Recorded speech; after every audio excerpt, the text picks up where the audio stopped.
pelajar yang hadir pada pagi ini. Okey, bagi memberkati majlis kita pada pagi ini, marilah kita sama-sama mulakan dengan bacaan Ummul Kitab Al-Fatihah.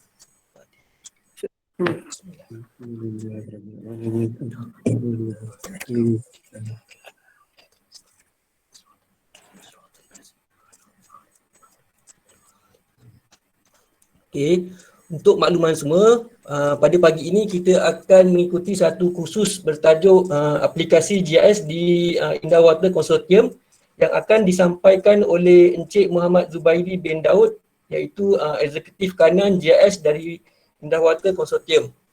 Okey, untuk makluman semua, peserta yang terlibat pada sesi pagi ini adalah pensyarah dari Jabatan Kejuruteraan Awam dan juga para pelajar diploma geometrik semester 4 dan semester 5.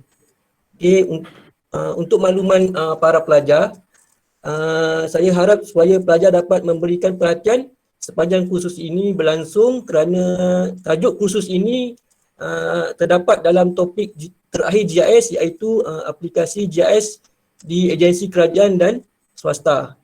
Okey, tanpa membuang masa, dengan segala hormatnya saya menjemput Encik Muhammad Zubaidi bin Daud untuk menyampaikan pembentangan beliau pada pagi ini. Dipersilakan. Okey, Assalamualaikum warahmatullahi wabarakatuh.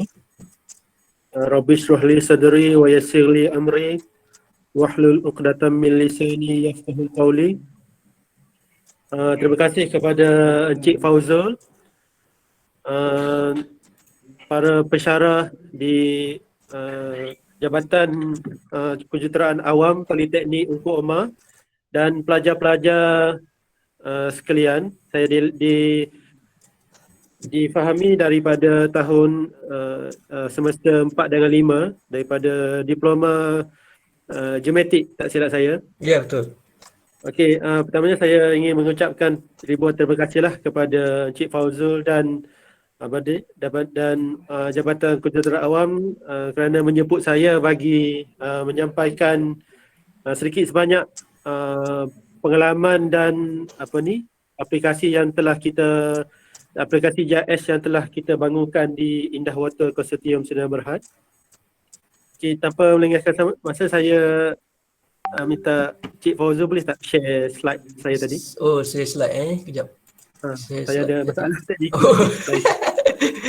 Okey, sekejap saya download kejap. Okey, saya download. Okey, saya share slide. Entire screen. Entire screen kot.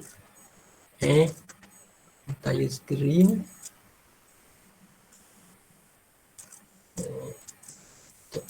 Mana pula dia pergi ni? Saya nampak. Nampak? Okey, nampak. Okey, Encik Zubaidi nampak ah? Encik Muhammad Zubaidi. Nampak. Okay. Nampak Okey. Okey, maaf ada gangguan teknikal sikit. Okey, tajuk untuk saya bagi perkongsian pada pagi ini adalah GIS applications in storage management.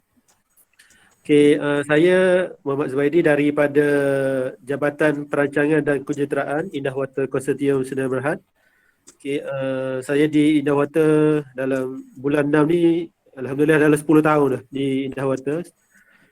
Okey, boleh ke next. Okey, konten pada kandungan agenda untuk kita punya perkongsian kita pada hari ini, saya akan menceritakan sedikitlah mengenai IWK, apa itu IWK, apa yang servis perkhidmatan yang dibuat oleh Indah Water, dan kemudian saya akan menyentuh mengenai kita punya enterprise GIS di Indah Water, iaitu kita namakan sebagai Integrated Geographical Information System ataupun IGIS. Dan saya akan terangkan IGIS sebagai tools bagi pengurusan pembentungan di Malaysia, dan insyaAllah saya akan buat live demo sistem kita pada pagi inilah, kita ada IG's live demo, kita ada banyak modul. InsyaAllah saya akan tunjuk satu persatu lah secara ringkas. Dan kemudian saya akan rangkumkan dalam summary dan kita akan buka soal jawab lah. Okay, next. Okay, sebenarnya ada video ni, tak apalah, video tu nanti saya bagi itulah. So next, IWK coverage. Okay, ni next Next. Next saya tekan ni lah. IWK coverage. IWK coverage ni kan? Slide nombor 2, slide nombor 3. Slide nombor 3. Ni. Next. Okay. Untuk maklumat lah, Indah Water Consortium adalah syarikat yang dimiliki penuh oleh Kementerian Kewangan. Dan untuk maklumat semua, kita punya ruang jurisdiction kita adalah semua negeri di Malaysia kecuali Sabah dan Sarawak. Okey, kalau di Perak pun di bawah Indah Water, kecuali Sabah, Sarawak, Labuan pun di bawah Indah Water. So untuk maklumatlah, Indah Water ni adalah syarikat pembentungan nasional di mana semua loji-loji awam. Nanti saya akan terangkan apa maksud loji awam, loji persendirian dan jenis-jenis sistem pembentungan yang lain. Okey, untuk April tahun 2021, Indah Water mempunyai lebih daripada 7,000 loji kumbahan awam. Jadi kalau biasa tengok di taman-taman perumahan tu, kita ada loji yang dalam pagar tu, ada warna hijau dengan biru tu, tu loji kita lah. Loji kita kat situ. Kita ada macam-macam jenis loji dekat sini. Okey, Cik Fazul. Ya. Saya punya technical dah okey. Saya akan masuk. Saya akan dalam 5 minit saya akan masuk balik. Okey, saya stop dulu Saya stop, saya share sendiri slide saya nanti. Okey, boleh. Saya stop. Okey Dah. Dalam 3 minit je. 3 minit Okey. Okey, boleh dengar suara saya Okey, boleh. Okey. So, minta maaf atas gangguan teknikal. Untuk maklumat lah, di Indah Water kita baru lepas ada serangan cyber. So kita ada masalah dari segi internet networking semuanya lah. So kita baru peringkat pemulihan. Okey, minta maaf lah atas kesulitan dah. So saya sambung. Tadi kita cakap mengenai aset-aset yang Indah Water selenggara dan operate. Kita selenggara dan operate. Yang mana kita ada lebih daripada 7,000 loji awam sahaja. Kemudian kita ada lebih daripada 1,000 dekat dengan 1,300 pumping station.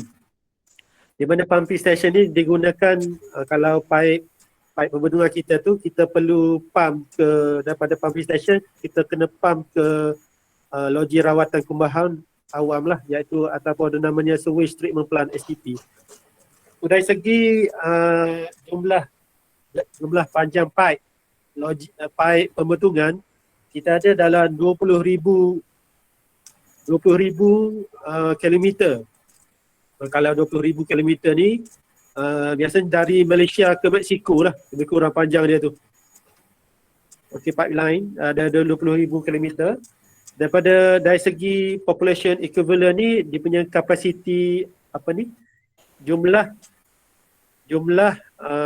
kapasiti kumbahan yang kita terima di Indah Water dekat dengan 27 juta population equivalent. Dan dari segi septic tank, yang mana saya kata tadi, di Malaysia kita ada dua jenis sistem pembentungan, yakni sistem pembentungan bersambung dan juga tidak bersambung. Di Indah Water, kita secara dasarnya kita menjaga sistem pembentungan yang bersambung. Yang mana bersambung ni daripada rumah atau kilang atau apa-apa premis bersambung ke pipe pembentungan dan akan pergi ke loji rawatan kubahan. Seterusnya loji rawatan kubahan ni akan merawat kita kubahan tersebut sebelum melepaskan effluent, kita panggil tindak cemar effluent ke sungai. Tapi dan memenuhi kriteria Jabatan Alam Sekitar. Dari segi septic tank ni, septic tank adalah sistem kubahan yang tidak bersambung. Kebanyakannya kalau rumah-rumah lama sebelum ni, dia tidak ada pipe pembentungan yang pergi ke loji. Tapi yang ni menggunakan pakai septic tank. Dan juga kalau rumah-rumah kita di kampung lah, di kampung tu kebanyakannya masih menggunakan pakai sistem orang panggil power flush ataupun sistem non-conventional punya sistem power flush dan sebagainya yang mana tidak bersambung ke loji rawatan kubahan. Dari segi septic tank di Indah Water juga membuat servis menyedut apa kita panggil dislodging untuk IST ni. Di mana kita menawarkan khidmat penyedutan loji septik, tangki septik. Okey, dari segi flush treatment facilities, di mana untuk merawat flush kita ada dalam 64 bilangan STF. Dan juga dari segi treated wastewater ni, apa yang kita rawat di loji tu kita akan discharge ataupun kita akan lepaskan di sungai, yang mana jumlahnya dekat 6,000 mld, juta liter padu per day. Dan di Indah Water kita beroperasi lebih daripada 101 local authority lah saya kata tadi. Semua di Semenanjung di bawah Indah Water, kecuali Sabah Sarawak dan Labuan pun di bawah Indah Water. Dan kita ada 21 unit operasi. Yang mana kalau di Ipoh tu kita ada satu unit operasi namanya Ipoh di Jalan Sultan Ahmad Said, Jalan Datuk Ahmad Said. Okay. Next. Next mana pula next ni? Oh, laju pula. Next kena pakai okey dah. Okey, ni adalah servis-servis yang Indah Water tawarkan dan lakukan, yang mana secara umumnya kita bagi secara core business kita adalah operate and maintain public sewerage system lah. Yang mana yang saya katakan tadi, kita juga memberi khidmat pengosongan loji tangki septik. Kemudian kita juga dari segi sewerage planning, sewerage asset dan monitoring service, di mana di Indah Water juga berfungsi sebagai kita panggil agensi perakuan pembentungan, yang mana setiap pembangunan baru, infrastruktur baru perlu melalui Indah Water bagi diluluskan setiap pembangunan baru yang melibatkan pembentungan. Okay, selain daripada itu Indah Water juga terlibat dalam sewerage capital work dan refurb. Kita juga menambah baik loji-loji pembentungan sekarang ni. Kita panggil PMO, Project Management Department lah, yang mengurus selia.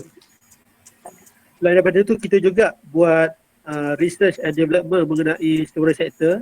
Untuk maklum kita ada mengeluarkan banyak produk yang mana kita buat daripada flush ataupun hasil kubahan ni. Sebagai contoh, di Majlis Pembandaran Port Dickson, kita membekalkan baja kepada pihak majlis, yang mana baja ni digunakan untuk penanaman pokok. Terusnya, next. Okey, melihat daripada kompleksiti kita punya aset tadi, di Indah Water sendiri kita telah bangunkan kita punya enterprise JIS, kita panggil enterprise JIS, dipanggil Integrated Geographical Information System ni sejak tahun 1994 lagi.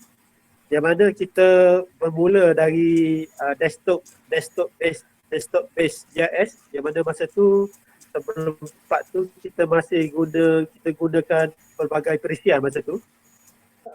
Kemudian pada tahun 2008 kita telah embark ataupun kita telah berganjak ke melaksanakan satu enterprise JIS IDIS, dan kita telah pada masa tu kita platform yang gunakan adalah platform Geomedia masa tu.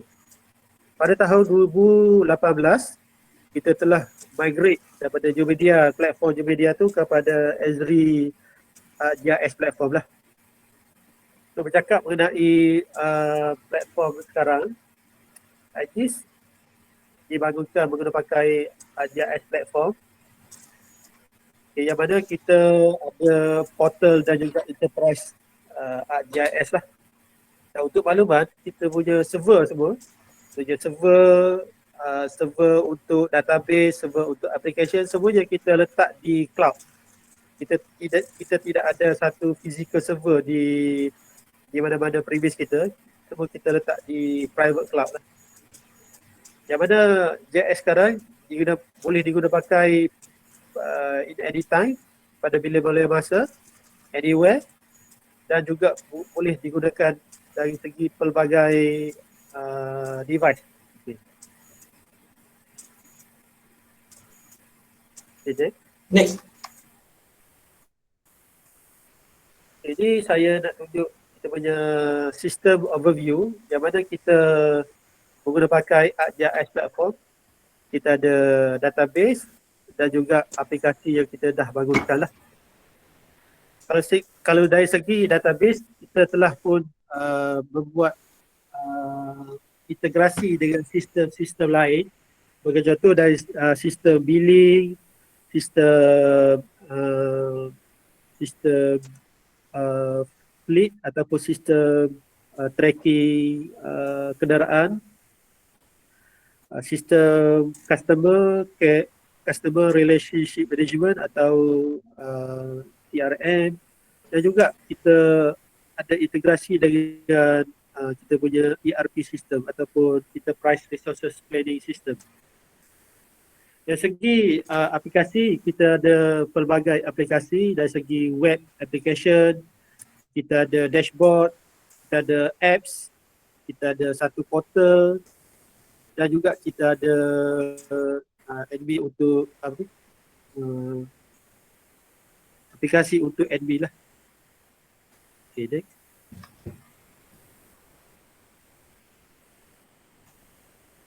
Okay, dari segi functionality JIS ni, kita melihat JIS diguna pakai di Indah Water ni dari segi 3 aspek lah. Okay, saya punya pembatangan hari ni pun saya akan tunjuk melalui tiga aspek ni.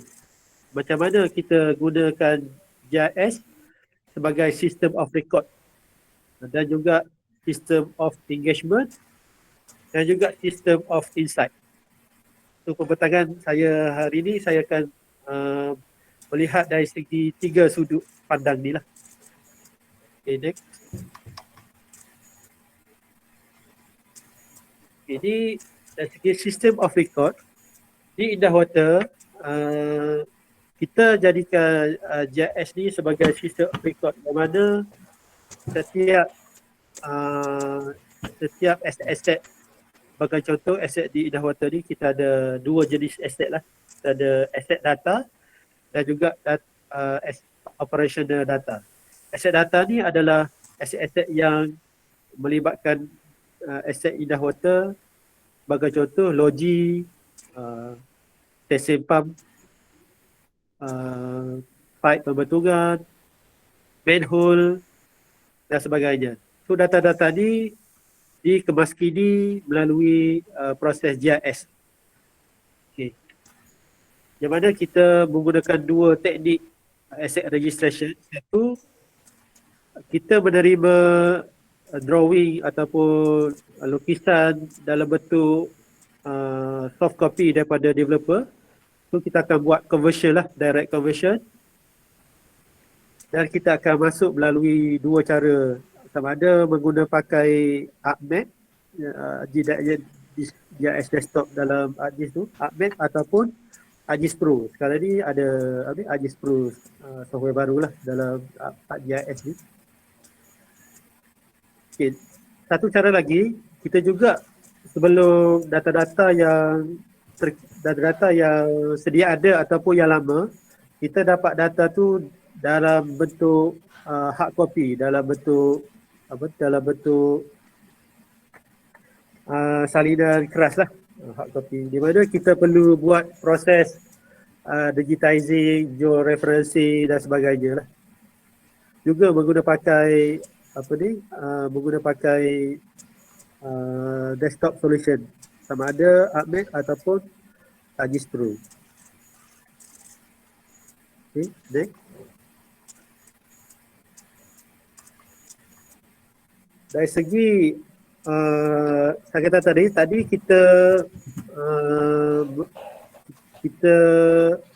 register ataupun membuat pemetaan dari segi aset data. Kemudian kita juga memetakan kita punya operation data. Operation data ni adalah merujuk kepada data-data operasi ataupun operation and maintenance activity. Sebagai contoh, lokasi komplain, lokasi repair, maintenance, risk dan sebagainya. Yang ni kita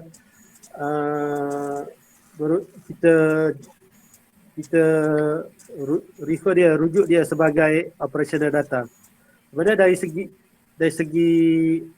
ni kita dapat tahulah dekat mana kita lokasi-lokasi yang sering mendapat aduan daripada pengguna. Sebagai contoh, pengguna mengadu ada manhole overflow, manhole di depan rumah dia tu ada overflow.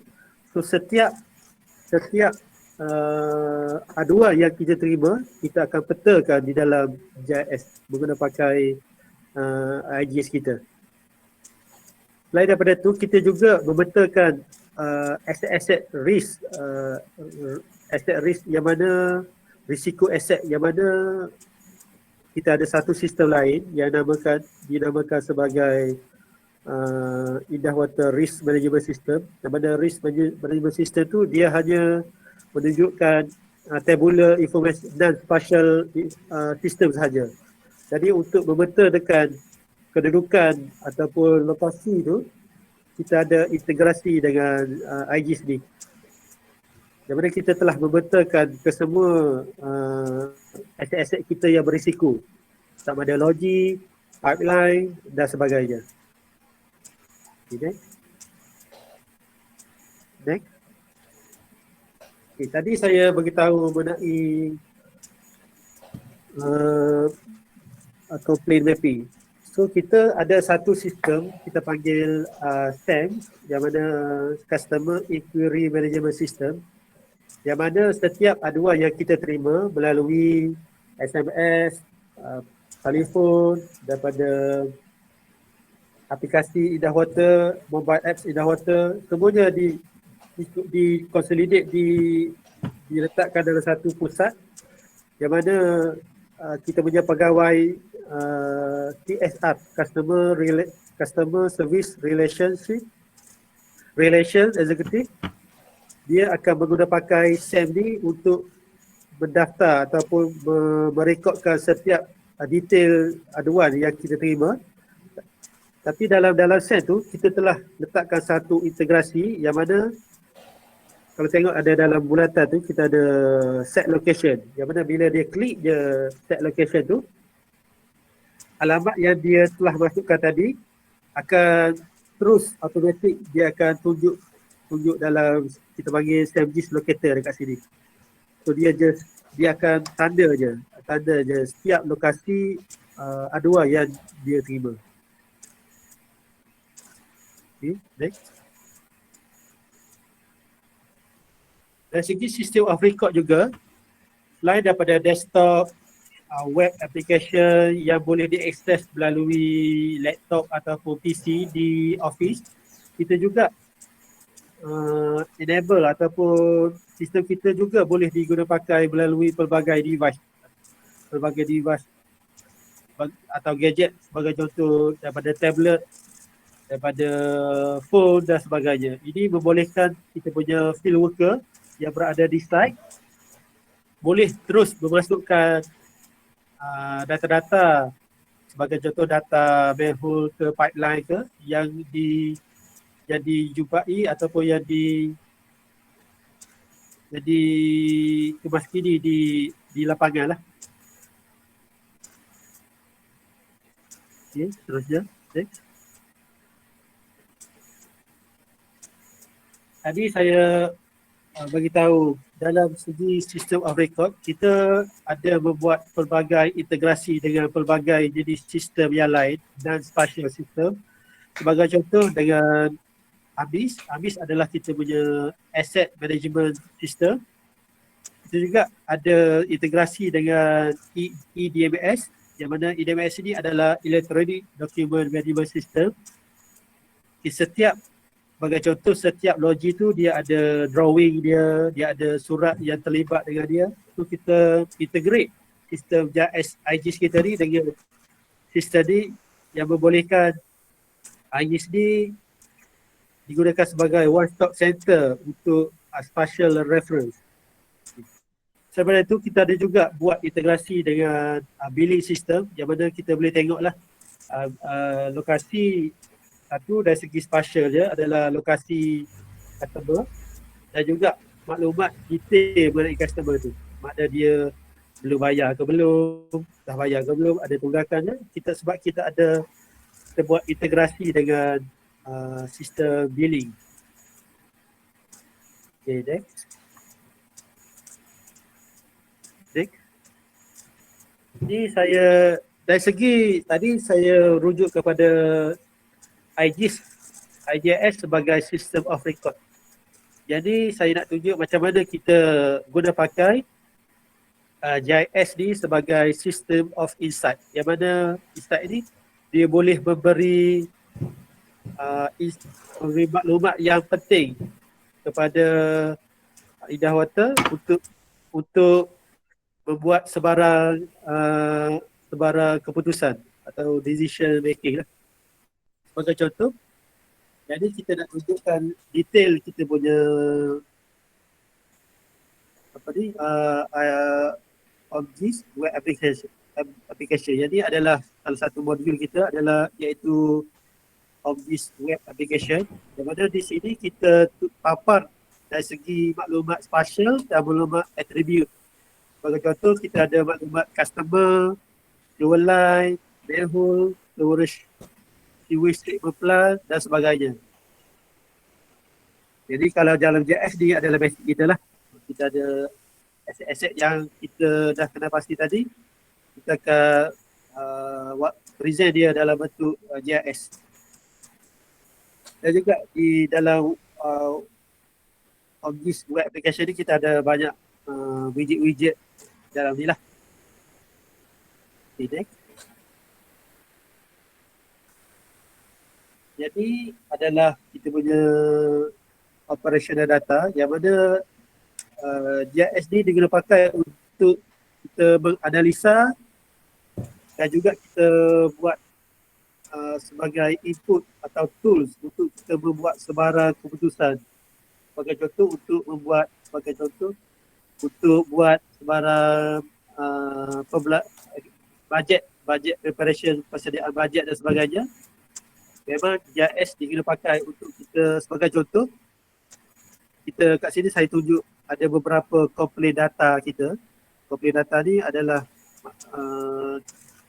data yang kita terima yang diadu oleh pengguna, dan juga kita ada juga data dari data repair and maintenance activity, dan juga kita ada risk data. So maklumat ni adalah bagi penting untuk kita bagi membuat justifikasi bagi sesuatu bajet yang kita hendak cadangkan. Sebagai contoh, lokasi ini memerlukan penukaran pipeline, pipe baru, dan ataupun memerlukan bajet untuk membesarkan kapasiti loji sebagai contoh. So, daripada sini kita boleh analisa berapa banyak frekuensi berlakunya masalah di kawasan ini, dan seterusnya apa risk yang telah dikenapasti. Kemudian baru kita boleh justify usul bajet yang dicadangkan. Bukan dari segi bajet saja, juga penting dari segi operasi seharian pembetulan. Sebagai contoh, kiranya maklum sering berlakunya masalah komplain daripada sesuatu kawasan. Kawasan ini kita boleh analisa dari segi demografi penduduk di kawasan ini. Adakah kawasan ini sering sebagai contoh, apakah dia punya root cause. Contohnya kawasan ini sering membuang sisa-sisa selain daripada kubahan ke dalam sistem pembentungan sebagai contoh. So maklumat tu kita boleh kena pasti dalam kawasan ni lah, dalam menggunakan pakai GIS. Sebagai contohlah, saya ambil satu kes tahun lepas di mana kalau di Selangor ni terkenal dengan ketidakadaan air kan, sebagai contoh. So, tahun lepas tu kita ada berlaku beberapa kali gangguan air lah. Di mana salah satu kes tu Indah Water telah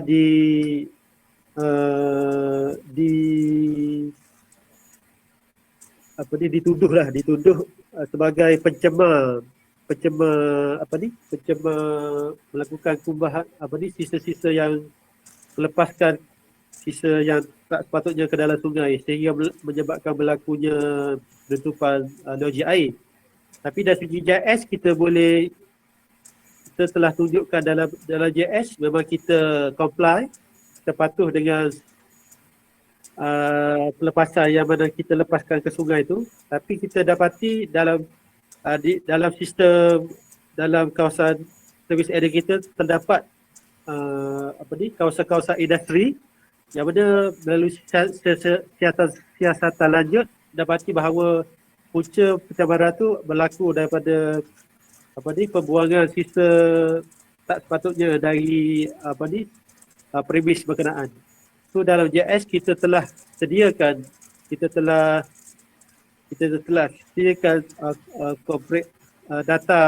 data ni dalam komprehensif punya data lah. Yang mana kita juga ada menggunakan pakai data-data sekunder, sebagai contoh data daripada JUPEM untuk lot kadastre. Kita juga menggunakan pakai data daripada Jabatan Perancang dan Desa, Perancangan Bandar dan Desa JPBD atau Plan Malaysia, yang mana kita tahu setiap guna tanah di setiap satu kawasan itu.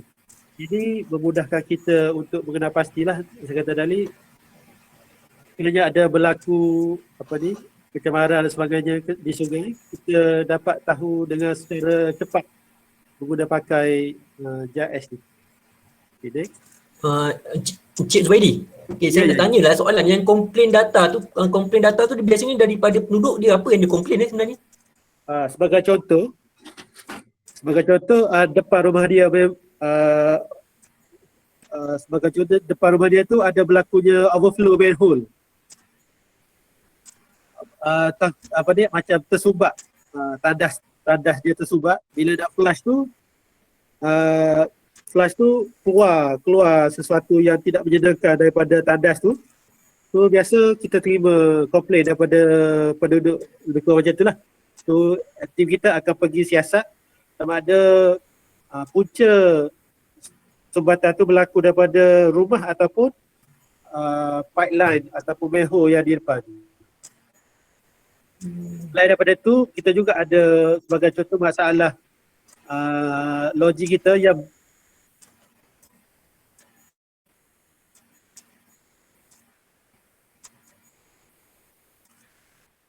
Alah, putus pula.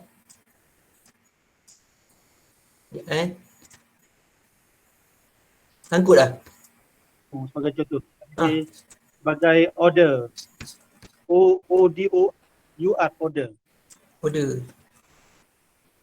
Tu contoh-contoh apa ni? Contoh masalah pada aduan yang kita terima lah.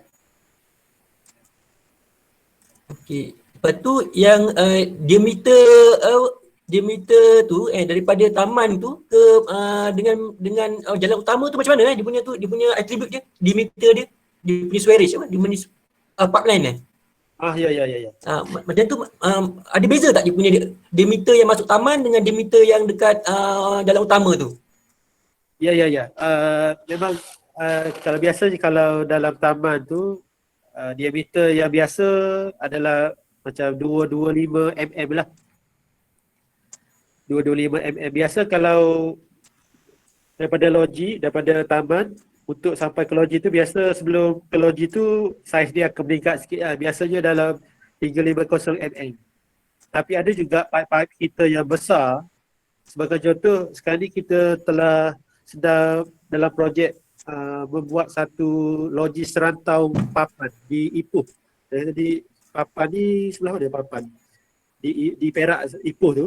Di mana satu loji serantau. Loji serantau ni adalah loji yang besar yang mana di Ipoh tu kita akan tutup loji-loji yang kecil di taman-taman kita akan tutup dan kita akan sambungkan semua kita akan divert flow dia tu semua ke loji ke papan ni. So bila ke papan tu dia kapasiti dia besar lah. So dia boleh menampung.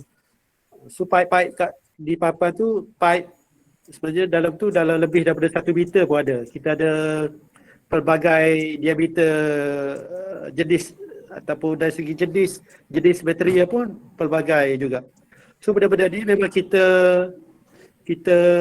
dalam JS memang benda-benda ni adalah data wajib yang kita perlu isi. Kalau sekiranya tiada, kita perlu buat verifikasi di lapangan. Okay. Adakah saya menjawab soalan ni? Boleh betul menjawab. Lepas tu yang loji kan, dia macam dia setiap taman memang ada loji ke ataupun macam mana tu? Dia punya macam mana kita tentukan dia punya apa? Kita nak bina loji tu dekat kawasan satu taman tu. Okey, kalau dari segi pembinaan loji ni, sekarang ni kalau contohnya kita sebagai developer lah, pemaju. Untuk kita buat satu loji ni, minimum rumah yang memerlukan kita buat loji adalah lebih daripada 30 biji rumah. Kalau sekiranya kurang perumahan kita yang kita nak cadang kurang daripada 30 biji rumah dan kawasan pembangunan yang kita nak buat tu jauh daripada sistem pembentungan sedia ada, pipeline pembentungan sedia ada, kita boleh membuat tangki septik. Tapi sekiranya kalau kita lebih daripada 30 biji rumah, kita nak bangunkan satu pembangunan tu, tapi kita nak tap ke pipe sedia ada memang jauh, rasa itu lebih daripada 100 meter tak ada. So kita pemaju perlu membuat membina satu loji bagi menampung perumahan tu lah. Sekiranya kalau sebagai contoh di Kuala Lumpur memang kita tak benarkan apa-apa loji-loji baru. Semua perlu masuk ke sistem pembentungan sedia ada di pantai 2 dan pantai 1 tu, loji kita yang besar kat situ. So apa-apa pembangunan sebagai contoh nak buat kondo apa-apa memang kena tap masuk kepada sistem sedia ada. Sistem pipe pembentungan sedia ada. Maksudnya dia lihat kepada kepadatan penduduk dekat taman tu kan. Kepada beberapa satu existing sistem sedia ada. Satu lagi berapa bilangan rumah yang nak dibina tu. Okay, next Sini. Tak gelap pula. Okay. Ini contoh ni di IGS juga kita ada buat apa ni? Kita ada buat integrasi dengan sistem vehicle, kita panggil VMS, Vehicle Management System. Yang mana VMS ni adalah bagi tujuan apa ni? Mengurus atau membuat operasi apa ni? Mengurus dan maintain kita punya fleet. Fleet ni adalah lori-lori, tangki, kenderaan indah water. Sebagai contoh lori indah water yang kita jumpa tengah jalan tu, setiap lori yang kita ada tu kita telah install GPS. Yang mana GPS tu satu, kita nak tengok dia punya dia punya movement dia lah, pergerakan dia. Satu lagi di GPS tu kita ada juga letak sensor kat situ. Sensor tu yang membolehkan kita tahu kita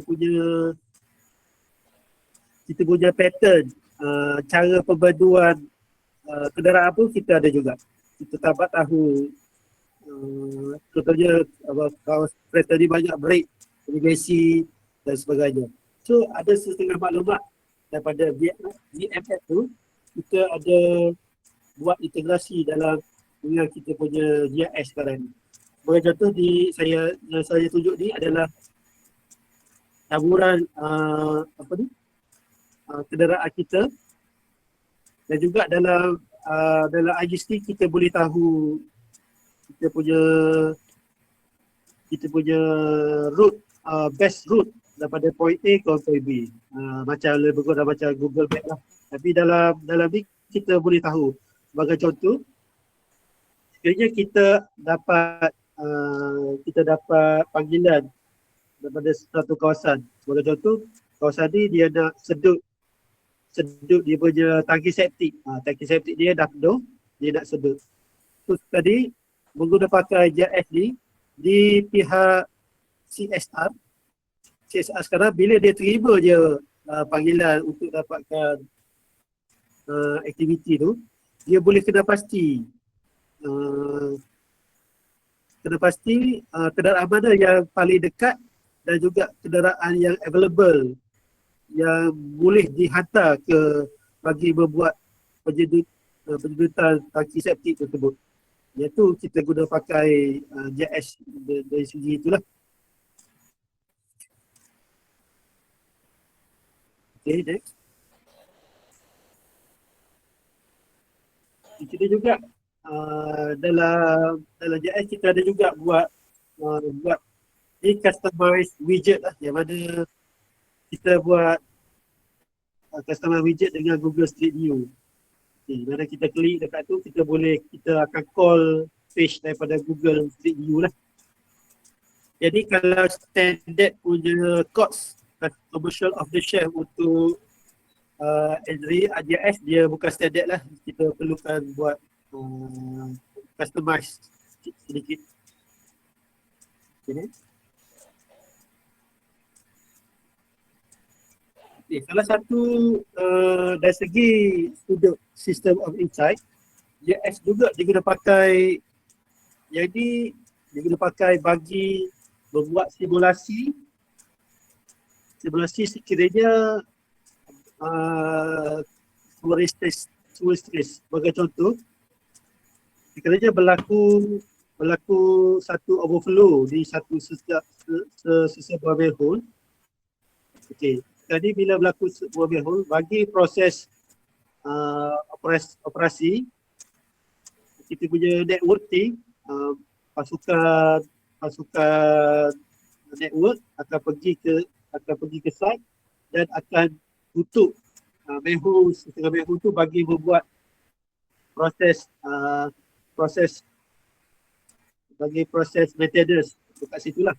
Tapi dengan menggunakan pakai GIS sekarang, kita boleh tahu. Sebagai contoh, kalau kita tutup kawasan ni, manhole kawasan ni, kawasan mana yang akan terkesan. Selain daripada terkesan tu, kita juga nak tahu manhole mana yang paling rendah. Manhole mana yang paling rendah ni memang penting. Sebab apa? Sebab bila kita tahu manhole paling rendah ni, kawasan ni lah yang akan overflow terlebih dahulu. Sebagai contoh, di gambar ni, kita buat satu maintenance. Maintenance dekat kawasan biru tu. So, guna pakai sewerage trace widget ni, bila kita buat, kita tutup je kawasan biru tu, ni adalah kawasan yang akan terkesan. Daripada kawasan terkesan ni, kita nak tahu manhole mana yang akan, kawasan mana yang akan overflow terlebih dahulu kalau kita tutup manhole ni. So, dalam bentuk biru yang dua tu, itu adalah manhole yang paling rendah sekali dan kemungkinan overflow akan berlaku di kawasan tu dulu. Ini adalah simulasi yang kita biasa buat guna pakai AGIS ni lah. Okay, next. Okey, Cik Zubaidi ada soalan. Okey, Ya. katalah kita tutup dekat kawasan warna biru tu kan? Okey. Okey, jadi yang buffer tu maksudnya lot-lot yang rumah yang terlibat lah, betul tak? Ya. Okey, jadi kita ada maksudnya IWK akan maklumkan ke ataupun macam mana tu? Akan maklumkan kepada pemilik rumah tu ataupun macam mana? Untuk pemakluman biasa kita, sebab kita untuk buat sebagai contoh kalau ada manhole overflow, kita ada LOS kita. Kalau overflow ni dalam masa sehari kita kena settlekan kawasan tu. Kebanyakannya kita tak maklumkan sebab memang LOS kita tu dalam masa tu mencukupi untuk kita untuk settlekan sebarang aduan tu. Tapi ada juga yang kita guna pakai GIS ni sebagai untuk kita maklumkan kawasan ni. Sebagai contoh tadi saya cerita, bila kita terima aduan daripada pengguna, sebagai contoh aduan daripada pengguna tu kita boleh maklumkan kepada customer, okey, kawasan ini kita telah hantar tim ke kawasan ni. Yang mana dalam GIS kita integrate dengan vehicle management system. Kita dah tahu tim mana yang telah pergi ke kawasan tu. So kita boleh bagi tahu dekat customer ataupun pengadu tu, okey cik, kawasan cik ni kita telah hantar tim. So kita boleh maklumkanlah dalam masa beberapa jam nanti insyaAllah akan settle kawasan tu. Macam itulah. Sebab biasa ada maklumat duplicate aduan daripada masalah yang sama, tapi kita dapat terima daripada aduan yang banyak kan. So guna pakai GIS ni kita boleh tahu. Sebab setiap aduan yang kita terima tu kita dah petakan tadi. So kita boleh tahu, oh ni root cause dia adalah sama, tapi aduan yang berbeza. Contoh macam itulah. Okey. Next, ni adalah salah satu widget DMB lah, buffer. Ni biasa kalau budak GIS, salah satu analisis yang kalau tak boleh buat analisis buffer ni mustahil tak buka GIS lah. So kita ada juga dia panggil DMB dalam istilah GIS SD ni, DMB widget, tapi cara basicnya adalah buffer lah. Sebagai contoh kita nak tahu satu kawasan ni mana pipeline yang paling dekat dengan dia, mana logi yang paling dekat dengan dia, mana manhole yang paling dekat dengan dia untuk kita tag sebagai contoh tadilah. So kita boleh buat buffer lah dalam sampai ke 20 km maksimum. Okay, next. Okay, kita juga di salah satu modul kita ada juga dalam bentuk dashboard. Tadi kebanyakan yang saya tunjuk adalah dalam bentuk desktop dan juga dalam bentuk web. Kita juga bangunkan dalam bentuk operational dashboard yang mana maklumat summary atau statistik dalam bentuk sebagai high level lah. Bukan detail. Kalau dalam web tu kita detail. Dalam dashboard ni kita secara high level sahaja.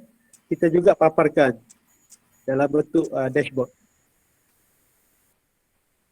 Okay, next. Okay.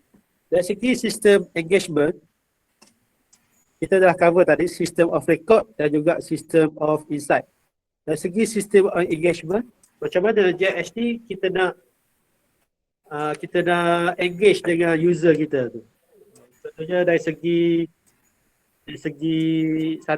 akses. Satu lagi kita nak pastikan user-user kita tu guna dan juga manfaatkan teknologi yang kita telah bangunkan ni. So kita telah di sini kita dah bangunkan satu dia bagi portal, IGIS dia portal, yang mana setiap aplikasi yang kita dah bangunkan kita letak dalam Visma, dan juga user juga sekiranya dia bangunkan aplikasi simple application guna pakai portal ni, dia juga boleh kongsi dan buat kolaborasi melalui portal ni. Jadi kegunaan portal lah dari segi dalam bentuk sebagai one stop center, portal juga berfungsi untuk kita sebagai create application, sharing and collaboration. Okay, untuk maklumat lah, saya nak dari segi penggunaan usage of GIS di hotel ni, kalau dari segi desktop ni pengguna-pengguna yang profesional lah, yang ada kemahiran dalam GIS dan rating ni. Kita ada 12 user, di mana kita ada 4 planning unit di Malaysia di 10 negara. Dan juga untuk admin kita ada 2 orang admin. Dan dari segi pengguna Geoportal ni kita ada sekarang ni yang ni maklumat yang lama sikit. Sekarang kita ada lebih daripada 2,000 pengguna daripada pelbagai jabatan. Bukan jabatan operasi sahaja, bukan jabatan perancang dan kemitraan sahaja. Kita ada juga daripada jabatan audit, bukan jabatan audit negara, jabatan audit kita, jabatan audit, dan juga jabatan perundangan, legal department, jabatan daripada corporate planning dan sebagainya. Semua guna pakai GIS untuk penggunaan dia spesifik dia yang masing-masing lah. Kita juga ada juga dari segi editor, di mana di web aplikasi biasanya kalau editor ni biasa desktop based baru boleh buat editing kan. Tapi di Indawata ni kita dah buat sedikit customize, di mana pengguna boleh buat editor bagi beberapa jenis data melalui web application. Di mana kita ada lebih daripada 136 hampir 150 editor yang boleh pakai web application untuk edit data. Okay, next.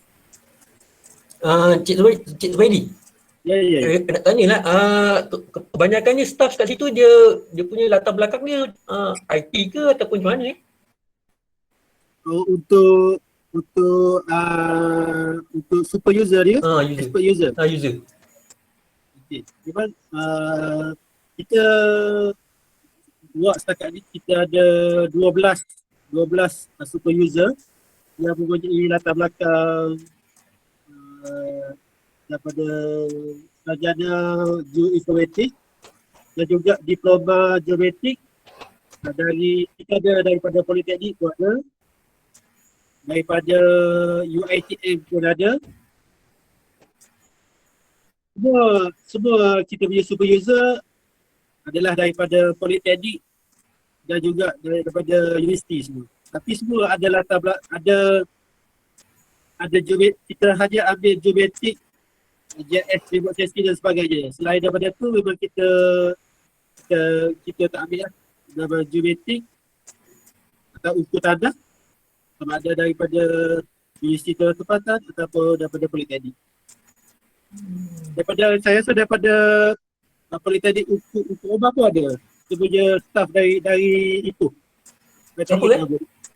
Tapi dia dah lama dah. Dia sekarang saya dah dekat umur dia 39. Oh, 39 Dia lah daripada PUO. Tapi saya tak pasti masa tu dah ada perlu diploma geometrik, rasa dah ada masa tu kan? Dah ada dah. Dia adalah daripada Politeknik Hukum. Oh. Staff JS kita yang buat untuk di Ipoh lah. Memang daripada Hmm. Politeknik Hukum lah. Lepas tu pelajar LI ada tak lagi setakat tu? Kat sana lah. Pelajar daripada geometrik ke? Geometrik ada. Eksekutif kita di Southern Planning Unit daripada geometrik. Degree dalam geometrik ukur tanah. Oh, diploma ada juga lah. Diploma pun ada. Oh, ramai juga lah. Daripada UiTM. Di UiTM. UiTM Seri Iskandar lah. Ya, sekian dah. Okay. Next Next. Okey, salah satu selain daripada body yang saya kata tadi, kita ada dalam bentuk dashboard, kita ada dalam bentuk web application, kita ada dalam bentuk mobile app. Jadi kita baru saja bangunkan, kita panggil Indah Geoportal. Yang mana kalau sebelum ini, kita ada 4 planning unit. Kita ada di Ipoh ada satu, di pantai di Kuala Lumpur, di Melaka dan juga di Terengganu. Okey, kita punya planning unit ni sering dikunjungi oleh developer, konsultan, jurukur, arkitek dan sebagainya bagi mendapatkan data GIS, GIS informasi. Okey, sebelum ni memang kita bagi data dan info ni secara percuma sahaja. Bagi kepada konsultan, perunding dan sebagainya ni. Tapi berkuat kuasa tahun ni kita dah bangunkan satu portal yang mana pengguna ataupun konsultan dan sebagainya tidak perlu hadir lagi ke pejabat kita musim-musim COVID ni kan. Tak boleh hadir-hadir. So kita dah bangunkan satu portal yang mana user, pengguna boleh akses dan dapatkan data dan maklumat yang dikehendaki melalui portal berkenaan. Okay. Tapi untuk tujuan akademik dan juga perkongsian dengan kerajaan, memang kita tak perlu melalui portal ni lah. Kita melalui iaitu proses konvensional seperti biasa. Tapi untuk portal ni kita kenakan sedikit charge perkhidmatan sedikit lah. Okay. Caranya nak aksesnya boleh akses ke kita punya link. Saya tak letak link tadi. Tapi untuk first page tu memang kita tak nampak lagi data dia. Beli dulu, bayar dulu baru nampak. Tu dia punya konsep dia lah. Beli dulu baru dapat. Kalau macam Shopee tu nampak semua produk tu kan beli. Yang ni sebab kalau kita bagi semua dulu, orang tak bayar lah. So dia konsep dia add tukar dulu, sistem akan generate berapa data yang dia data yang di compute untuk kawasan tu, akan ada harga dan buat bayaran melalui online payment dan sebagainya. Satu link akan diberi melalui email dan link tu akan bila klik dekat link tu data-data berkenaan boleh di access. Tu konsep dia lah. Dah Geoportal ni. Boleh dia lebih kurang macam Jupen Geoportal lah kan. Tapi yang tu kita beli dulu kan. Betul lah. Yang tu boleh nampak lah lebih kurang kawasan ni. Jupen tu dia buat kabur macam tu. Macam contohnya kalau kita nak beli kawasan di peta digital, dia dalam bentuk dia tunjuk paparan je. Tapi kita dalam bentuk digital tu lepas beli kita kena download baru dapat. Okay. Konsep yang sama lah kita terapkan dalam Indah Geoportal ni lah. Yang ni dia punya data dia bukan macam private ke ataupun ada orang awam boleh beli ke? Orang awam sama ada dia konsultan ke apa-apa ke, dia boleh dapatkan data ni. Tapi untuk tujuan akademik, contohnya kalau PU nak pelajar nak buat kertas kerja tahun akhir dan sebagainya, yang tu kita tak kena charge lah. Okay. Tapi yang datanya ada ke dekat PO punya ni? Kalau katalah kita nak beli kan, ada ke dia punya data dia kalau cari kat sini lah? Ada. Ada. Okey. Cara saya tak pasti kalau kita boleh buat demo ke lepas ni kan saya kena check saya punya ni dah okey ke belum. Sekiranya kalau boleh buat demo saya boleh tunjuklah sekejap lagi. Okey, kawasan kita kena contohnya kita kena perlu masuk ke kawasan contohnya jalan sekian. So sistem kita akan bagi tahu kawasan ni ada pipeline dia ada berapa rekod dia, harga dia dan kita buat bayaran. Lepas tu baru nampak ada gambar kedua tu lah. Lepas tu kawasan ni dia punya storage infra kawasan dia. Dia kalau macam yang PO tu dia sendiri punya ke ataupun bawa IWK juga? Saya tengok sebelum ni saya tak pasti. Satu kena tengok dari segi billing lah. Billing satu, tapi saya tengok melalui JS tu kawasan PO tu private persendirian punya sistem. Oh, sendiri lah.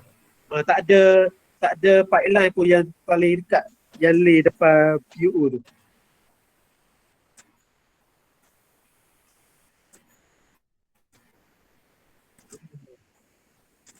Itulah.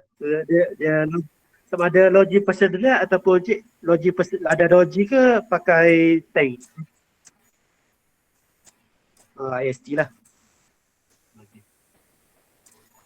Betul lah kita punya JS tu. Tepat lah.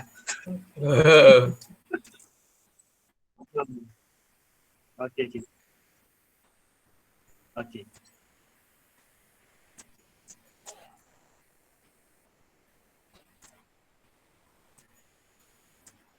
Ya. Jadi setakat ni dia punya map tak ada lah kan dekat dalam tu kan? Tak ada. Tak ada. Maksudnya dia masih ada hard copy lah tu kan? Sebab yang di Indah Water kita hanya setakat ni kita buat pemetaan untuk pembentukan awam sahaja. Sebagai contoh kalau di kawasan perumahan yang diserahkan kepada Indah Water, yang tu ada dia punya infra lah, ada pipeline, manhole dan sebagainya. Kalau saya ambil case untuk PUO tu, sebab PUO tu dalam kawasan dia tu, dia adalah kawasan persendirian yang mana dia menggunakan pakai IST tadi. So kawasan tu kosong je lah, tak ada sebarang pipeline dan sebagainya dalam GIS kita. Tak ada rekod dalam tu kan? Tapi kita ada rekod IST tu, lokasi IST untuk PUO tu adalah. Okey. Sebab sekarang kita tengah bangunkan satu inisiatif bersama Suruhanjaya Perkhidmatan Air Negara, yang mana SPA ni adalah kita punya regulator lah. Regulator yang mana kita telah sedang mengenal pasti setiap logi-logi ataupun sistem kubahan persendirian di seluruh Malaysia. Kita sebenarnya tu projek lain lah. Tapi kita dah kena pastilah PO tu dia private system. Okay, next Okay. Next. Okay, tak gerak pula. Tak gerak pula dia punya slide.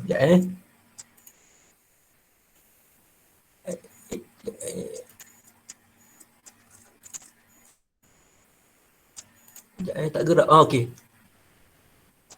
Okay. Jadi dalam modul tadi kita dah ada dashboard, kita dah ada portal, kita ada web application, kita ada dashboard.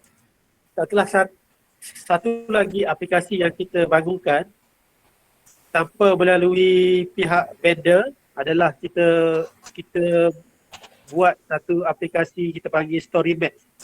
Dalam ArcGIS dia dah ada dia punya template StoryMap. Kita manfaatkan template tu untuk kita bangunkan, kita panggil StoryMap punya application. Jadi sebagai contoh, Friend of River, yang mana di seluruh Malaysia, kita ada beberapa lokasi sungai yang mana kita buat gotong royong kawasan tu. kita dah kena pasti kawasan-kawasan ni. Jadi sebagai promosi kepada orang luar dan juga orang kepada staf Indah Water untuk hadir dan juga bersama dengan kita untuk gotong royong membersihkan sungai-sungai. Rasa di Perak saya tak pasti ada. Di Ipoh pun kita ada buat beberapa gotong royong. Tapi memandangkan musim saya tak boleh nak buat gotong royong tu. Nak buat virtual gotong royong pun tak boleh juga. So kita KIV buat sementara waktu lah. Tapi untuk story map ni memang kita bangunkan. Jadi kita kongsi dalam kita punya Facebook Indah Water pun ada. Dalam Facebook Kedai Indah Water pun ada dalam bentuk tapi dalam website yang kita tak letak. Okay, next. Okay, live demo ni saya kena check balik. Boleh ke tak sekarang ni? Okay, kita habiskan yang dulu Kita habiskan yang kita next dulu. Nanti lepas habis nanti kita buat demo lah Tapi saya kena check dulu. Okey ke tak? Okay. Kita next dulu Okay, next. Okay, dari segi untuk bagi projek IGIS ni, kita dah memenangi beberapa award dan certificate daripada Geo Innovation Award dan juga achievement daripada Esri User Conference lah di San Diego. Tapi kita tak pergi lah San Diego tu, kita tak quarantine lah. Kita terima online je. Okey, dan juga kita memang dari segi Indah Water pun sering ada pertandingan kreatif dan innovation. Memang setiap tahun pun kita hantar wakil untuk tapi kita innovate GIS ni apa yang nak diguna pakai bagi business IWK business purposes lah. Next. Okey, ni saya nak rangkumkan lah apa yang Indah Water IGIS yang kita buat, yang kita imbak ni start daripada 1998 start sampai dah sekarang ni. Memang GIS ni, sistem ni dia sentiasa berkembang. Dia tak, orang kata tak jumuk dah. Dia berkembang. Ada je teknologi yang baru yang kita nak apply dan aplikasi baru yang boleh diguna untuk Indah Water. Ini pun saya tak sentuh mengenai dari segi survey and mapping. Jadi saya pada hari kita saya sentuh mengenai GIS je. Mungkin saya boleh update dari segi survey and mapping. Apa yang geospatial teknologi apa yang kita gunakan di Indah Water bagi tujuan pemetaan lah. Mungkin saya boleh update sedikit. Okay, untuk pemetaan utility dan sebagainya, setakat ni memang kebanyakan pemetaan utility kita engage dengan juruku berlesen untuk buat kita punya pemetaan utility. Yang mana tapi dari segi term of reference tu memang kita dah tetapkan you kena ada Jupeng untuk juruku berlesen dan juga utility mapping punya lesen tu. Kan Jupeng ada sekarang start semua juruku berlesen ada sertifikat untuk buat pemetaan utility kan. So kita dah tetapkan memang kena ada pemetaan utility dan juga dari segi teknik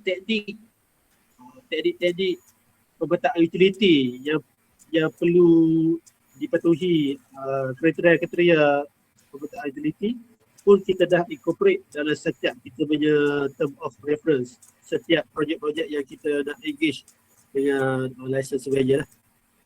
Tapi dari segi maintenance ataupun yang dipakai oleh unit office, dari segi pemetaan memang sekarang ni dari segi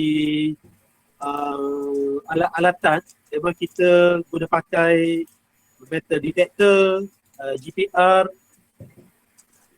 dan juga beberapa CCTV crawler dan sebagainya untuk kita membantu dalam pengesanan dan juga pemetaan utility bagi pembentukan lah. Itu dari segi pemetaan utility lah. So sekali dari segi di GIS, di Idaho tadi memang kita komponen yang kita guna pakai adalah dari segi asset management, credit analysis, scalability, operational awareness dan juga constituent engagement yang saya cerita tadi lah. Ada tiga tadi. IGIS dia pakai untuk system of record, system of insight dan juga system of engagement. Okay, saya rasa tu je penerangan saya mengenai integrated GIS di Indawata. Okay, saya buka untuk soalan-soalan daripada pelajar ataupun mana-mana yang hadir pada hari ini. Okay, kalau ada soalan boleh tanya lah tanya je. Kalau tak faham boleh tanya sebab topik ni penting. Topik ni ada dalam topik yang terakhir iaitu dalam aplikasi GIS. Jadi kena tanya. Aku ada tugasan ke, ada kuis ke, semua dalam ni. Okay, ada topik, ada ni, yang ni baru satu ni dalam IWK. Dia ada lagi yang TNB pula lepas ni. Jadi kena tanya soalan. Kalau mana tak faham tu boleh tanya soalan. Okay, kelas. Ada soalan? Boleh tanya? Assalamualaikum, Cik Zabidi. Assalamualaikum warahmatullahi. Saya nak tanya sikit lah. Ya. Soalan saya berkenaan dengan kerja-kerja konsultan yang melibatkan kontraktor dia panggil apa? Mangku Bumi. Okey. Di kawasan Ipoh lah. Di Ipoh lah. Okey. Ya, di Ipoh. Ya. Boleh Cik Zahidi ceritakan sikit apa yang sudah berlaku di kerja-kerja proses konsultan yang dibuat oleh Mangku Bumi ni, yang melibatkan penutupan jalan, divert jalan, kerja-kerja pengorekan. Okeylah, itulah soalan tadi. Mungkin saya bercerita secara general je lah apa yang berlaku di Ipoh tu projek. Sebenarnya di Ipoh sekarang kita sedang bukan Indawata lah. Sekali agensi daripada Jabatan Pembetulan Awam, Jabatan Perkhidmatan Pembetulan JPP di bawah agensi Kementerian Air Alam Sekitar dan Air Kasar. Dia dalam projek, kita panggil projek rasionalisasi dan juga rasionalisasi pembentukan di projek loji rawatan serantau Papan. Papan ni saya tak silap saya di satu loji besar di Ipoh sana. Saya rasa Papan ni sekitar sebelum sampai Seri Iskandar saya rasa. Papan. Saya pun tak biasa pergi Ipoh ada dululah pergi. Tapi satu Papan ni yang mana dia akan melibatkan beberapa penutupan loji-loji kecil di catchment ataupun di catchment kawasan tadahan pembentukan di Ipoh tu, yang mana dia akan melibatkan satu penutupan loji, satu lagi penambahan ataupun pipeline diversion dan juga proses instalasi pipe-pipe baru. Di mana saya kontraktor dia adalah Mangku Bumi, saya ingat saja lah. Projek tu ada banyak fasa sebenarnya, tapi saya tak pastilah sekarang ni projek tu fasa ke berapa, tapi memang tak siap lagi projek tu. Dia melibatkan banyak gangguan trafik dan sebagainya lah. Itu yang saya boleh update mengenai projek apa je lah. Saya tak ada detail mengenai itu sebab tu daripada jabatan lain. Okey, sekiranya projek sekarang saya rasa fasa 4 di projek fasa 4 sekarang ni.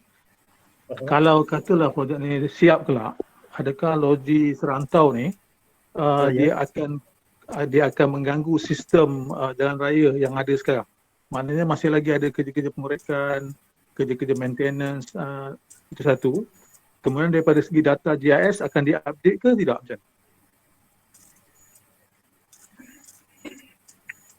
okey, kalau dari segi pengorekan tu saya tak pasti. Kalau projek tu siap, sepatutnya kita punya apa ni, sepatutnya trafik tu tiada masalah lah, kecuali masih ada lagi apa ni, property connection yang masih dibuat untuk apa ni, ada banyak-banyak apa ni, pelbagai. Saya rasa dalam projek Papa tu dia melibatkan satu penutupan logi, satu lagi penyambungan premis ke logi Papa tersebut. Saya tak pasti dia punya timeline projek tu. Fasa 4 tu apa yang apa dia punya item dalam tu lah. Dari segi pemetaan tu memang setiap projek-projek kerajaan akan melalui proses kita panggil planning, development, PDC. PDC ni adalah proses memberi kelulusan dan juga penyerahan sistem pembentungan tu kepada Indah Water. So bila diserah nanti, pihak Indah Water akan satu dari segi JIS, memang kita akan buat pemetaan JIS lah di kawasan tu. Satu lagi memang data tu dia berdasarkan daripada drawing-drawing yang konsultan sebelum ni lah. Memang kita tak buat pengesanan balik di lapangan. Memang jarang lah kita buat. Memang kita berdasarkan drawing yang dibekalkan semasa proses pengabalihan sistem pembentungan nanti. Terima kasih. Okey, ada soalan lagi? Ada tak? Ada soalan lagi? Kalau berlaku penutupan di loji-loji kecil di kawasan-kawasan taman, adakah perancangan daripada IWK untuk dibangunkan kawasan yang telah ditutup loji, ataupun sebab kita faham kan kalau bila ada loji di bawah tu ada pipeline, adakah macam mana kes pipeline yang tertinggal bagi kawasan-kawasan loji-loji kecil ni? Okey, bagi loji-loji ataupun sistem yang kita dah tutup, sebenarnya Indah Water ni kita bukan sebagai asset owner, kita sebagai operator saja. Bila operator ni tanah yang dah digazetkan sebab untuk sistem pembentungan tu adalah milik, sama ada milik PTP ataupun kalau state land ataupun private land. Kita akan serahkan balik kita punya kawasan tu kepada owner asal tanah tersebut lah. Tapi ada juga proposal yang telah dinilai oleh pihak kementerian di mana kita nak bangunkan kawasan-kawasan tersebut. Sebagai contoh, kita nak bina telco tower, kita nak bina billboard dan sebagainya. Satu, bagi bermanfaat kawasan tanah tu. Satu lagi, kita tak nak bila kita kawasan tu terbiar. Yang mana sebelum ni memang banyak kawasan-kawasan yang terbiar yang ditutup ni, buat sambung dan sebagainya, dan ular dan membahayakan penduduk kita dan sebagainya. Okey, terima kasih. Okey, ada lain soalan daripada pelajar pula? Ada tak soalan? Okey, kalau tak nak cakap boleh WhatsApp. Tulis. Tulis. Okey, kalau segan nak cakap boleh tanya boleh tulis dekat ruang chat tu. Ruang chat tu boleh tulis. Nanti Cik Zubaidi akan jawab lah soalan tu. So tulis.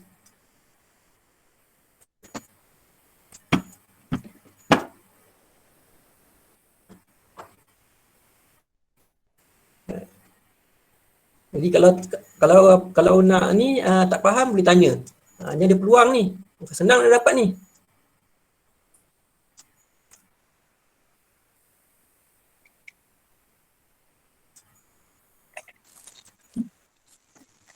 Cuba tanya. Assalamualaikum. Assalamualaikum. Saya Puan Mas. Just nak tanya untuk bagi bagi view pada pelajar lah. Okey, untuk yang IGIS IWK ni, apa dia punya kontra dia? Sebab kita tahu GIS ni lebih banyak memudahkan kerja kita. So dari segi pengurusan IWK ni, apa dia punya kontra dia? Maknanya dia mesti ada orang kata apa? Ada yang sampingan yang mungkin memberi sedikit masalah ke ataupun macam mana untuk pengetahuan para pelajar lah. Terima kasih. Sama-sama. Terima kasih Puan atas soalan yang baik tu. Okey, memang bila satu apa-apa pun kalau ada banyak pro dia ada cons dia. So sama juga dalam bila kita bangunkan sistem yang ni sebenarnya bila kita bergantung banyak sangat kepada sistem, sebagai contoh apa-apa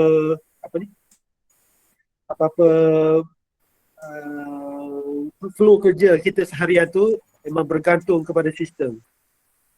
Kalau tak ada sistem, contohnya sebagai contoh baru di pengalaman Indah Water ni pun sebelum raya itu kita dapat satu serangan bukan serangan pengganas, serangan cyber yang mana menyebabkan banyak sistem kita lumpuh sementara waktu, dan masa tu semua jadi tidak tentu arah macam tu lah.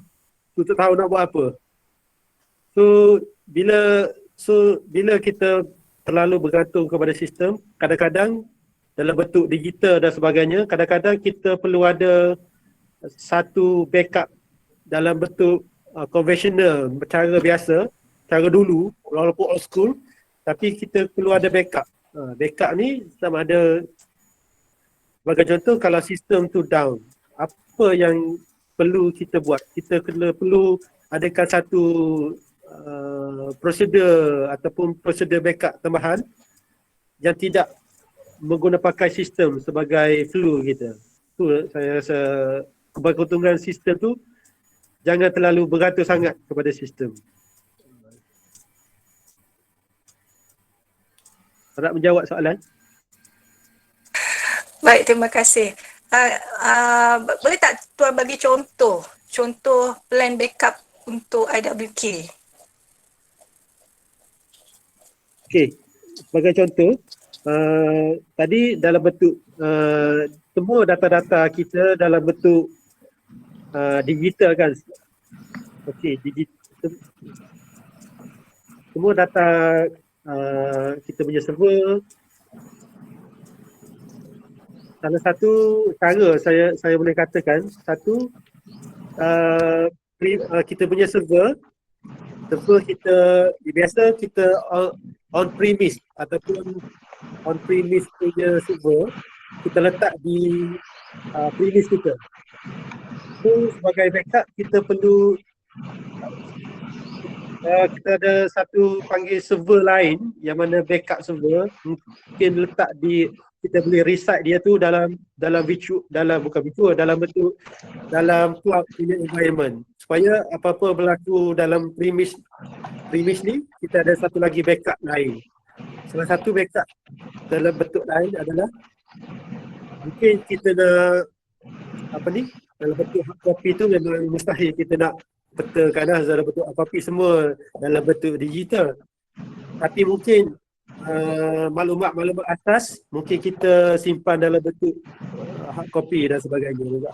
Perlu ada juga, bukan semua dalam bentuk digital, perlu ada juga maklumat-maklumat yang penting, yang kita fikirkan pun penting dalam bentuk hard copy.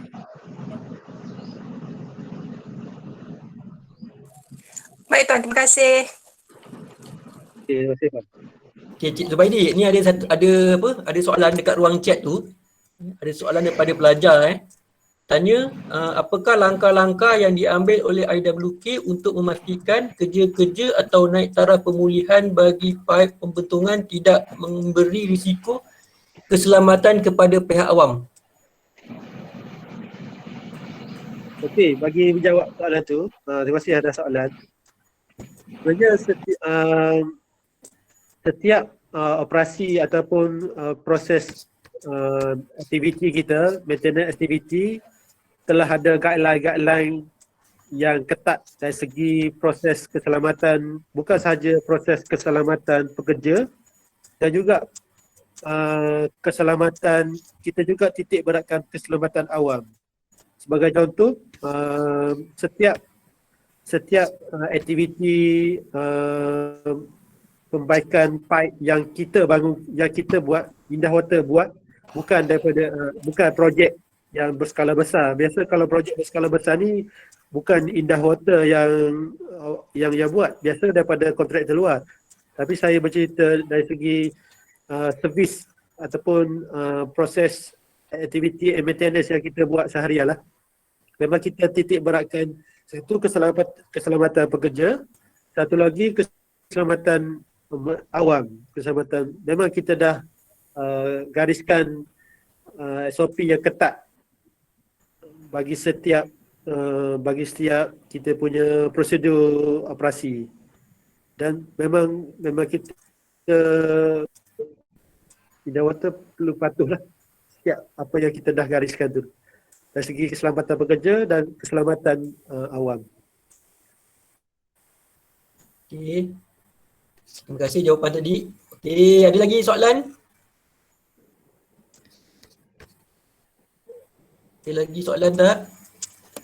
Yang lagi tak faham nak tanya lagi? Kalau segan boleh tulis dekat ruang chat. Kalau segan boleh tulis dekat ruang chat. Okey, ada. Okey, ni ada soalan. Okey, daripada soalan yang sama. Ini pasal COVID tu COVID Okey, di Indah Water pun memang kita ada polisi untuk membenarkan situasi COVID ni pun memang kita dari segi JS sendiri pun memang kita ada ada 50% pengurangan kita bekerja dari rumah. Tapi apa yang sebab JS ni dalam bentuk sistem, memang kita tiada masalah lah untuk bekerja dari rumah ataupun bekerja dari mana-mana. Tapi dari segi pihak operasi pun memang dia buat pengurangan sampai ke 40 ke 60%. Tapi memandangkan kita punya dari segi logi proses maintenance logi, memang sekarang ni kita dalam fully mechanized, tak ada, memang sedikit saja yang conventional, memang fully mechanized. Memang tidak memerlukan banyak resources atau main plan lah, semuanya unmanned plan. Banyak yang unmanned plan. So kita dapat comply benda tu lah dari segi SOP COVID dan sebagainya. Okay, terima kasih. Okay, ada tak soalan satu lagi Encik Zubaidi. Dekat sana ada tak macam guna software QGIS, open source? Okey. Memang QGIS pun memang kita gunakan selain daripada license software GIS. Kebanyakan QGIS digunakan pakai oleh untuk buat desktop analisis. Dan juga tapi untuk proses data registration, kemasukan data tu memang kita jarang guna QGIS lah. Tapi kalau kita perlukan analisis yang lagi mudah untuk guna QGIS, memang kita pakai QGIS. Dan juga QGIS ni department yang tidak ada software GIS, license GIS dan sebagainya, memang kita pakai QGIS dan juga kita adakan training berkenaan QGIS kepada mereka lah. Memang QGIS pun digunakan pakai dalam Indah Water. Okey. Dia satu lagi kata sen depan agak-agak ada ambil lagi ke pelajar LI? Ada. Kita sedia menerima letahan industri daripada politeknik ataupun institusi pengajian lain. Tapi nak tanya, kalau biasa kalau Politeknik Hukum Umar dia selepas habis diploma ataupun dalam masa pengajian tu. Selepas. Selepas Semester semester 6. semester terakhir. Semester terakhir. Biasanya berapa bulan? Dari Berapa bulan? tu Cik Omar ada tak Cik Omar? Cik Omar ada tak? Dalam 6 bulan je. Dalam lebih kurang 6 bulan je. Berapa? Satu semester dia. Dalam satu semester. 6 bulan. 6 bulan. 6 bulan. 6 bulan okeylah. Sebab di Indah Water pun memang untuk pelajar LI memang kita bagi allowance juga. Dan juga di kalau kita ada banyak di office, kalau kita ada 21 unit office di seluruh Malaysia, kita ada 4 planning unit dan juga kita ada HQ. So boleh pilihlah mana yang bersesuaian atau dekat dengan rumah dan sebagainya. Dia biasanya kalau pelajar LI ni dia apa dia buat dekat situ biasanya? Yang biasa kita bagi kerja lah. Pelajar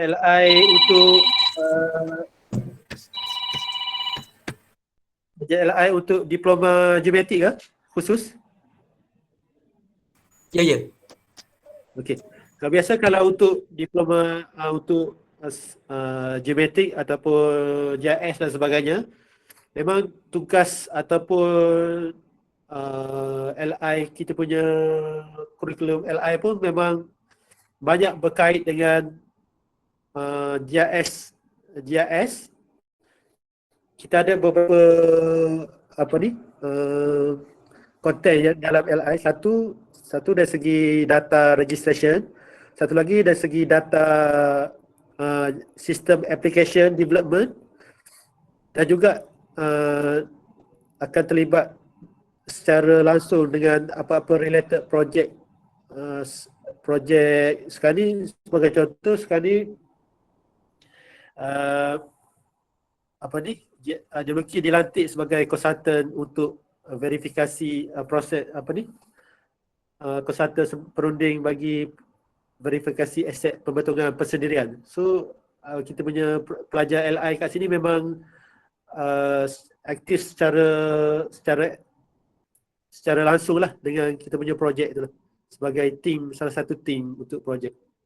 Sama ada dia akan dari segi dulu, kalau sebelum COVID ni memang kita aturkan site visit,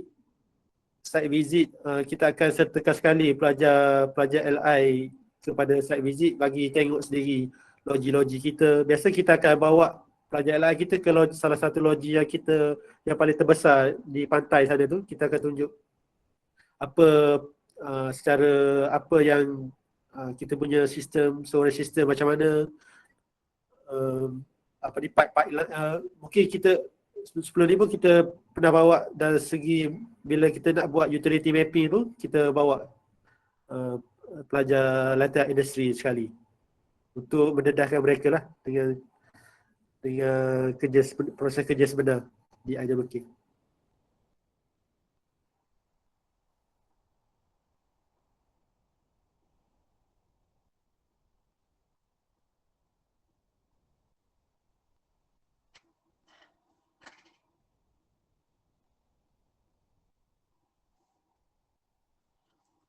Hello? Ni Amaniel ni dia tanya kan, apakah kursus yang perlu saya ambil semasa degree untuk kerja macam tuan? Geometrik pun boleh tak? Tak ada masalah. Geometrik boleh, GIS pun boleh. Biasa GIS ataupun geometrik lah. Sama ada di UiTM, di UTM. Boleh UTM lah sebab saya alumni UTM lah. Okey, lepas tu Mirzan ni dia tanya lagi, apa beza asset data registration and operation data registration? Beza dia, kalau asset data adalah asset yang berkait dengan Indah Water, macam logi, pipeline, manhole dan sebagainya. Tapi kalau operational data, data operasi, sebagai contoh data-data repair, yang mana repair tu kita letak repair tu berlaku di atas manhole ataupun kejadian repair tu berlaku di atas pipeline. Tu data tu pun kita klasifikasikan sebagai operational data. Sama juga data komplain. Data komplain adalah data operasi, di mana komplain tu diterima daripada rumah ni, daripada premise ni. Dia bukan aset data lah, dia operasi, data operasi. Harap Cik Faizul tak buat soalan beza aset data dengan all data. Susah juga kalau soalan tu tak? Tapi dalam slide ada tak? Tapi mungkin video ada penerangan ni kan? Ada. Oh, itu kalau soalan ni pun pening juga kalau apa aplikasi. Jadi kira macam apa kita nak ringkaskan dia punya apa tu apa analisis yang dalam kita boleh bagi dalam 3 analisis lah. Apa IWK boleh buat? Okay, analisis yang paling utama, satu analisis yang sewerage tracing tadi, di mana kita nak tahu upstream atau downstream affected areas.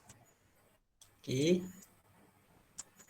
Satu lagi analisis adalah nearby analisis tu lah, buffering analisis tu. Buffer tu lah. Satu lagi analisis, mungkin saya tak letak dalam dashboard tadi, kita letak analisis macam mana kita populate heat map ataupun hotspot. Hotspot daripada taburan. Kita ada berbanyak hotspot yang kita generate daripada taburan komplain dan sebagainya. Kita generate hotspot kawasan bagi kawasan berkenaan. Sebagai contoh, kalau berlakunya banyak komplain kawasan tu, kita nak keluarkan hotspot dia. Memang kita analisis yang dibuat adalah spatial analysis, sama ada berguna pakai kernel ataupun apa-apa ni lah. Point analysis untuk kita janakan hotspot tu. So saya boleh rangkumkan ada 3 analisis yang kita buat lah. Okay. Satu lagi yang demo tu macam mana demo? Boleh tak demo? Ada kekangan lah. Kegangan okey tak. Ada dari segi logi tu ada setengah okey, ada setengah yang ada masalah. Okay. Kalau macam kalau dalam slide tu kan dia kata berkaitan demo tu, boleh tak ringkaskan ceritakan apa yang dalam web tu? So kalau saya tengok tadi, kita secara asasnya kita ada beberapa modul lah. Salah satu modul tadi saya dah tunjuk tadi, kita ada modul operation and maintenance web application. So satu modul untuk web application. Kita ada juga modul untuk dashboard, operational dashboard.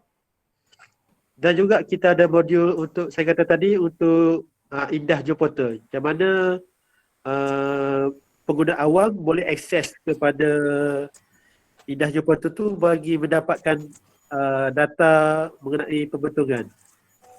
GIS data mengenai pembentungan. So secara umumnya kita ada tiga sistem yang utama lah yang kita dah bangunkan. Okey. So setakat ni jadi setakat ni dah okey lah kita punya kelas ni, kita punya pembentangan ni. So saya ucapkanlah terima kasih kepada Cik Zubaidi atas perkongsian perkongsian ilmu lah untuk kepada para pelajar. Okey. Dan tidak lupa juga lah saya ucapkan terima kasih kepada semua yang terlibat, sama ada secara langsung ataupun tidak langsung dalam menjayakan majlis pada hari ini lah. Okey, jadi sekarang saya nak buat laporan. Okey, boleh onkan kamera tak? Pelajar boleh onkan kamera. Saya nak buat laporan. Onkan kamera. Okay, semua onkan kamera. Okay, mana yang lain? Okay, buka semua. Sekejap saya pun tak nampak. Okey.